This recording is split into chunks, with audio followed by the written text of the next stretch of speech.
Leksimizin devamı okulasılan hürmetli vatandaşım. Bugün günde Şinjan'ın her qaysı jayları təşviqat şuar taxtlarını uçurtuşqa buludu. 2015 yıl 1. aydan başlap Şinjan'da dini radikal İslamiyet tazalashni, avval kiyim kiyish kanunu çıkarıp ayollarning çümbel tartışını çekligen edi. Bunundan burun Şinjan'da güzellik qurilishi elip berip kanun tüzüşke asas salgan edi. Belki kanun oturgu çıkkandan keyinki önümden qaraganda Şinjan'da ammi soruladı çümbel tartıdığan işler azaygan edi. Radikal İslamçılar doğrusunda farqlendirish kanun sahasida mücemmel bulup geldi. O'rta Osiyoga olimlarni avatib radikalizmchilarni, radikal dinchilarni boshqarishni Xitoy hukumati tekshirib, tadqiq qildi. Dini radikal İslam millatni go'raga oldi deb kichik mavzu qo'yildi xabarga. Şinjan'da dini radikalizm bir qadar alayda, yaqindan beri Junguda yuz bergan bir qator zo'ravonlik voqealarida dini radikal İslamning ko'langisi ostida elib berildi.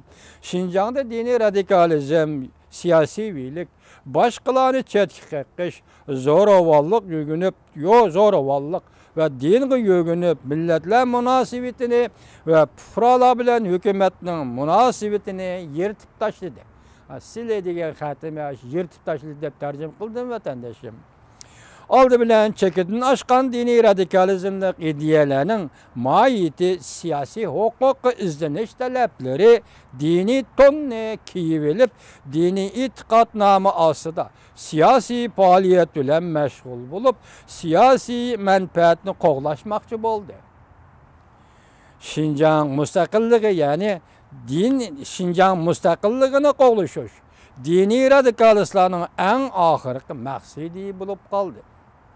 Onundan qalsı dini radikalizm bu rayonda milletlerinin münasibetini parçalab etdi. İslam dini öz aldığı mustaqillikka ega bo'lg'achqa Şinjan'da musulmonlar omisi bilan Xitoylar yani Xanzular o'rtasida intayin zo'r farq paydo qildi. Xitoy o'zining chet ellardagi matbuot vositalaridan foydalanib yaqingi xalqaro jamiyatda Uyg'urning masalasi yoki Uyg'ur qilayotgan ish, Uyg'ur rozi bo'lgan ish va yoki Uyg'ur norozi bo'lgan ish faqat diniy e'tiqod masalasi.